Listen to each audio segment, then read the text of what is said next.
If agency, the sense of being in control of our lives, free will, you know what I mean, this sense that we're making decisions of what about the actions we take, if that was just a feeling, and I think it possibly is, at least in terms of our understanding right now, if it is just a feeling that accompanies certain kinds of behaviour, then there would have to be a different explanation of that feeling than there is for other kinds of feelings.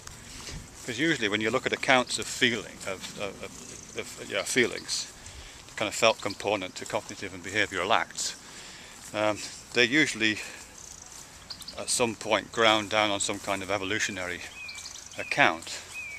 You know, like something, the kind of perceptual feelings, for example, most distinctly. You know, the feeling of pain is explained as an account for the feeling of pain, because that's kind of nature's way of telling you to stop doing whatever you're doing, because it would either destroy you as an organism or destroy your reproductive capacities. And similarly with pleasure, you know, that the feeling of pleasure has an explanation within evolution and natural selection that lies in its as a form of encouragement. You know, it's nature's way of telling you to keep doing what you're doing, because because you're eating something nutritious, or you're having sexual intercourse which will lead to the propagation of your genes, or something like that. Or you're getting a warm glow from being with a loved one. You know, are you experiencing beauty? You know, the feeling of beauty, aesthetics, in that kind of an account. Again, relies on, as I say, an account which says it's nature's way of telling you to do something specific to control your behaviour.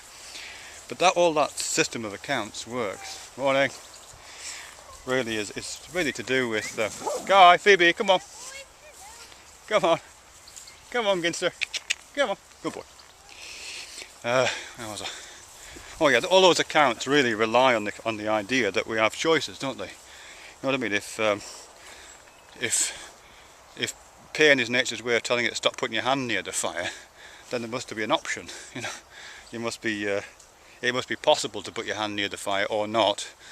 And so the stick is wielded to try to convince you that it's probably a bad idea. And similarly with the more complex felt senses, the felt sense of beauty, we'd only need an aesthetic response to something that's going to be life enhancing if there's a possibility in us to do something else other than enhance our lives by approaching aesthetically attractive landscapes or eating, nutritious food or whatever. So all those explanations of felt component of lived experience, as I say, rely on the existence of something like free will and decision making and agency. So if agency is just a feeling, it would need a different kind of account. In fact, the whole thing would need a different kind of account. All those explanations which use words like purpose or desire or choice or option or urge, or anything that